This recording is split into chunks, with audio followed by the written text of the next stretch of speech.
Emma had always believed in love and in second chances. When she first met Daniel Richardson, he was a man with big dreams and empty pockets. But there was a fire in his eyes that made her believe he could conquer the world.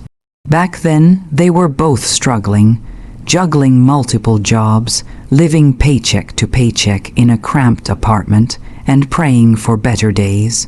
She remembered their early mornings together, Daniel fixing breakfast while Emma grabbed her worn-out briefcase, the quiet moments before the chaos of the day set in.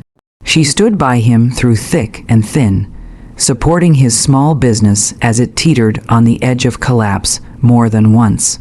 She had believed their love was the glue that held their fragile dreams together.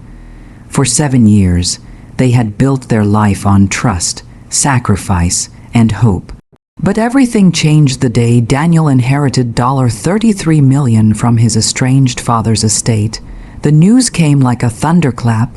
Emma sat in their modest kitchen, the morning light spilling over the cracked linoleum floor, when Daniel burst in waving a letter. I can't believe it," he said, voice shaking. "My dad left me everything, $33 million. Emma's heart leapt. She smiled, imagining the future they could finally have. Owning a home, starting a family, chasing dreams together without fear. But Daniel's smile was different now. It was cold, distant. That night at dinner, the change was undeniable. Daniel picked at his food, eyes flickering with something Emma didn't recognize. "I'm done struggling," he said abruptly. "All those years, and for what? You worked yourself to the bone for nothing." Emma blinked, stunned. "What do you mean?" He looked up, sharp and cutting. You were useless. You held me back."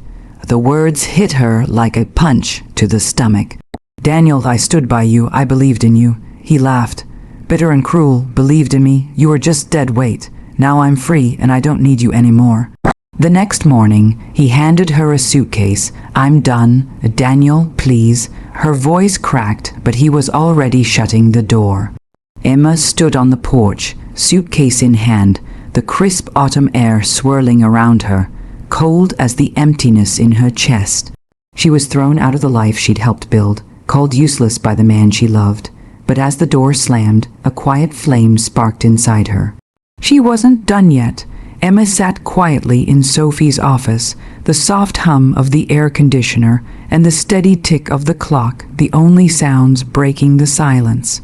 Papers were strewn across the desk, financial records, legal documents, and a thick envelope marked last will and testament. Sophie looked up, her eyes sharp yet compassionate. "Daniel didn't think you'd fight back," she said, flipping through the will. "He assumed you'd disappear without a word." Emma clenched her fists beneath the table. He was wrong. For years, Emma had been the silent backbone of Daniel's struggling business. She remembered late nights balancing the books, covering for missing funds, and managing crises when Daniel was overwhelmed. She thought back to the winter when the business almost went under. Flashback, Daniel sat at the edge of their sofa, head in his hands, bills piled around him. "I don't know how we'll pay the suppliers," he muttered. Emma handed him a coffee, forcing a smile. "We'll find a way," she said. "Remember that investor call I scheduled? They're still interested." Daniel looked up, hope flickering. "I couldn't have done any of this without you." Back in Sophie's office, Emma watched as her lawyer scanned every line of the will. "See this?" Sophie pointed to a hidden clause near the end.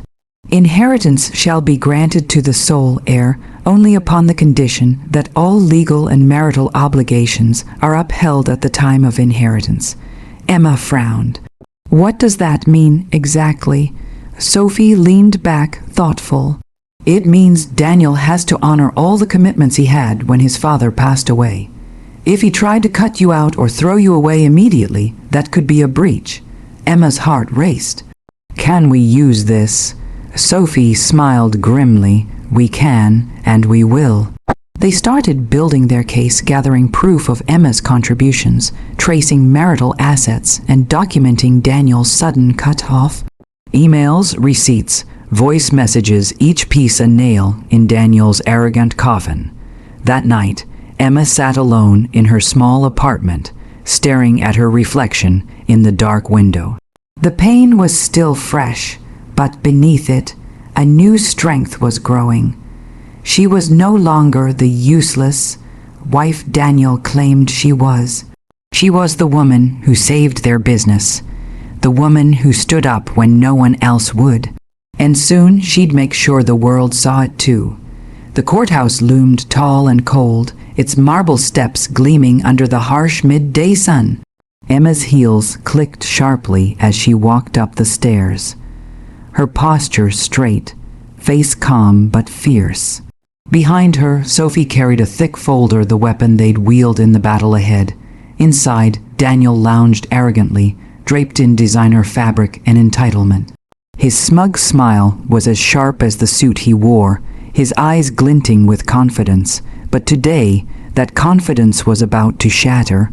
The courtroom filled quickly, reporters, legal teams, even strangers drawn by the promise of scandal.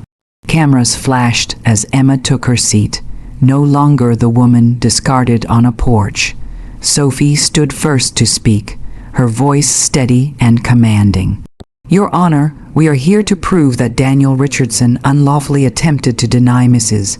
Emma Richardson her rightful share of his inheritance, violating not only marital law, but the conditions set forth in Mr. Richardson S.R.'s will."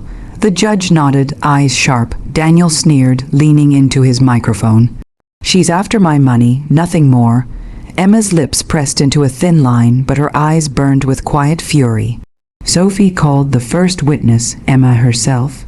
She recounted the years of sacrifice, the nights balancing books, the times she nursed Daniel's mother back to health, the business saved from ruin by her relentless efforts. Daniel scoffed, but the courtroom heard the truth. Next, Sophie presented the will. She read aloud the crucial clause. "The inheritance is contingent upon honoring all legal and marital obligations at the time of inheritance." The judge's gaze flicked to Daniel.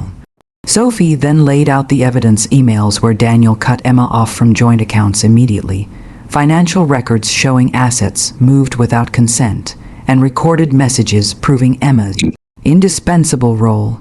Daniel's arrogant mask cracked. His lawyer scrambled for objections, but Sophie was relentless. When the judge finally ruled, the courtroom held its breath. "In light of the evidence presented, this court finds that Mr. Richardson breached the terms of the inheritance by attempting to exclude Mrs. Richardson unlawfully. Accordingly, Mrs. Richardson is awarded 50% of the $33 million inheritance, plus damages for emotional distress and financial disruption." A stunned silence fell. Daniel's face drained of color. Emma exhaled deeply, relief and triumph washing over her. Later, as the courtroom emptied, Daniel approached Emma, eyes desperate. "I was wrong," he whispered. I never meant to hurt you." Emma looked at him, not with pity, but with the strength born of survival. "You called me useless. You threw me out like garbage. That's not something you fix with words." She turned and walked away. Months later, Emma stood at the ribbon-cutting ceremony for the M Foundation, a charity she founded to support women rebuilding their lives after betrayal. Reporters asked about her victory. She smiled, steady and sure. "It's not about revenge. It's about justice, about knowing your worth, no matter what anyone tells you." Daniel watched from afar, his empire crumbling, while Emma's legacy was just beginning.